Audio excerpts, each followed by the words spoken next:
semuanya, assalamualaikum warahmatullahi wabarakatuh. Ketemu lagi sama Tasya. So di video kali ini aku nanti mau kasih tutorial jilbab. Sebelumnya aku minta maaf banget, beberapa minggu ini aku nggak upload video apa-apa karena emang bener-bener lagi banyak banget kerjaan dari kantor ataupun di luar kantor. Lagi hektik banget juga. Beberapa minggu lalu aku sempat ada kayak accident. Aku jatuh di stasiun Gunung Dia. Kalian yang follow Instagram aku pasti tahu.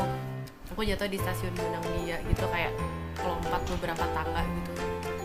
Dan itu ngebuat kaki aku bengkak, kesleo, dan akhirnya jalannya emang agak susah banget. Dan baru seminggu belakangan ini aku baru bisa naik kereta lagi gitu. Ini sih kaki yang sakit tuh sama video, soalnya di video juga kakinya kelihatan ya kan. Cuma jadi kayak ke bawah aja gitu sampai ke atas kayak lagi jadi males ngapa-ngapain gitu karena kakinya juga lagi sakit, jadi pengennya tiduran aja gitu. Jadi aku minta maaf banget. Udah kasih tutorial jilbab, dan ini tutorial jilbabnya segi 4 karena banyak banget kalian yang request tutorial segi 4, jadi aku mau kasih tutorialnya. Jadi pertama ini jilbabnya bahannya tuh kayak kayak rawis gitu ya, dan ini aku punya banyak sih jilbab kayak gini tuh, enak banget dipakainya. Pertama, jadi aku kasih tutorial ini tuh tutorial yang sering aku pakai ke kantor dan bener-bener cuma yang cepet banget, yang kalian emang gak butuh waktu lama, dan ini cuma butuh satu pentul. Pertama, ini jilbabnya kalian bikin segitiga seperti ini. Terus ini kalian pentul aja di bawah dagu kayak gini.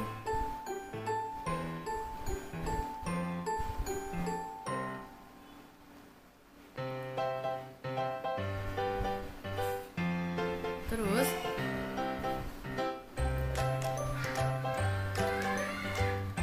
ini tinggal kalian ikat ke belakang kayak gini.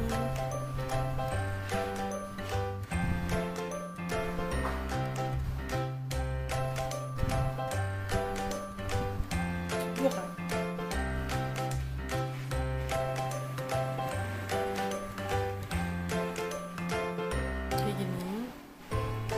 Ini jilbab yang aku pakai ke kantor. Kayak gini.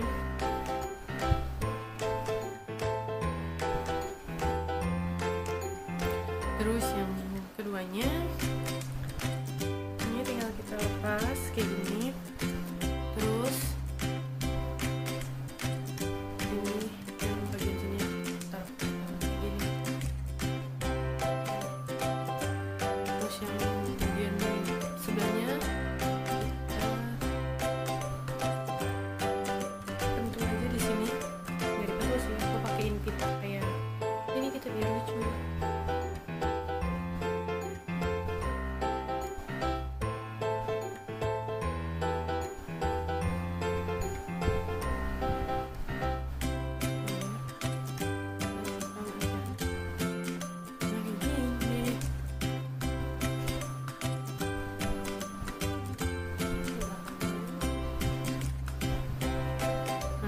Itu dua contoh jilbab yang sering banget aku pakai ke kantor, dan emang benar-benar simple banget, cuma satu pentul, dan ya ini cuma variasi ya gitu. Jadi mungkin segitu dulu tutorial dari aku, kurang lebih mohon maaf, dan jangan lupa like, comment, subscribe, dan share ke semua teman-teman kalian. Sampai ketemu lagi di tutorial berikutnya. Wassalamualaikum warahmatullahi wabarakatuh.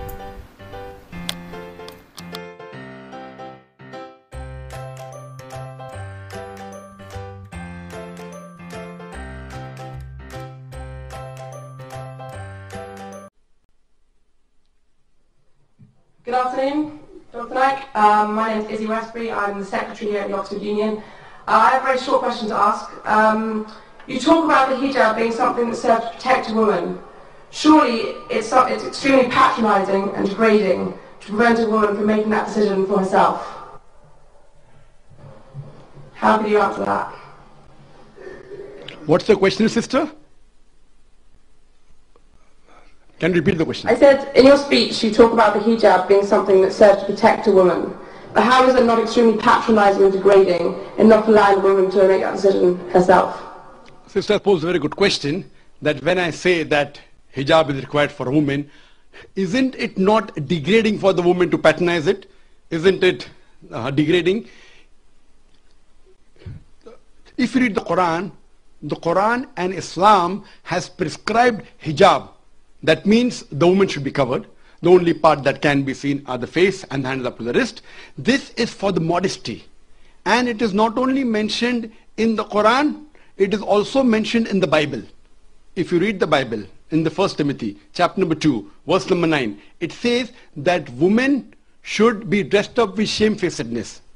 They should be dressed up with sobriety and should not wear braided hair or of gold or pearls. It's further mentioned in the 1 Corinthians, chapter number 5, verse number 7 to 11. The woman that does not cover her head, then she dishonors her head. A head should be shaved off. Anyway, I don't agree with this. I'm just quoting you from the Bible. Same way, if you go to the Vedas, it says that the woman should cover the head. So all the religious scriptures, they talk about the woman covering their, it is for modesty. It is not to degrade the woman. And if you analyze, there was allegation made against me saying that Dr. Zakir Naik says that that if they don't wear hijab, you know, that if you wear Western clothes, there are chances the woman will be raped. It is a misquotation again. What I said, that if women wear revealing clothes, they have more chances of being raped. What I was doing, the same newspaper, Sunday Times, which spoke against me 1 year before, on the March of 9th, 2009, Sunday Times carried an article. In Britain, 1 out of 7 feel that the women who wear sexy revealing clothes, she should be hit. I'm sorry, I don't agree with it. This is the statistics that was given in the Sunday Times on the 9th of March 2009, that in Britain, 1 out of 7 Britishers believe that the women who wear revealing and sexy clothes should be hit. I disagree with this. Furthermore, one more article came in 2005 in the same newspaper, Sunday Times. It said that 26% of the Britishers, they feel that wearing revealing clothes is partially or totally responsible for the rape. So what I say, that the more modestly you are dressed up, you are respected more. So Islam has prescribed the modest hijab for the woman, not to degrade her but to uplift her. I do agree there may be cultural differences. Islam cannot force anyone to adopt it. There are cultural differences. For example, I'll give you an example. That some societies, what they feel, that even looking at a woman is immodest. Some societies feel looking is no problem, but touching a woman is immodest. Some of the society feels shaking hand is no problem. Some societies feel kissing no problem. Some societies feel doing anything as long as both agree is no problem. Different societies and different cultures have got different rules and regulation. When I went to America, while I was giving a talk, one of the Americans told me, "You Eastern women, you're immodest." I was shocked. So I said, "Why do you call the Eastern woman immodest?" He told me, "You Eastern women, you expose your belly." So in America and Western country, exposing belly is immodesty. In India, exposing belly is not immodesty, wearing shorts is immodesty. So what I've realized, sister, there's different culture, there's different system. Islam cannot force anyone to adopt. It's clearly mentioned in the Quran in Surah Baqarah chapter number 2, verse number 256, La ikraha fid din. There is no compulsion in religion. But if some women want to adopt the hijab because they feel modest and they feel respected, I feel no other woman should disagree. And when I've been to UK, I've seen hundreds and thousands of women who do cover their hair and who feel that they are uplifted because of this modesty. Hope that answers the question.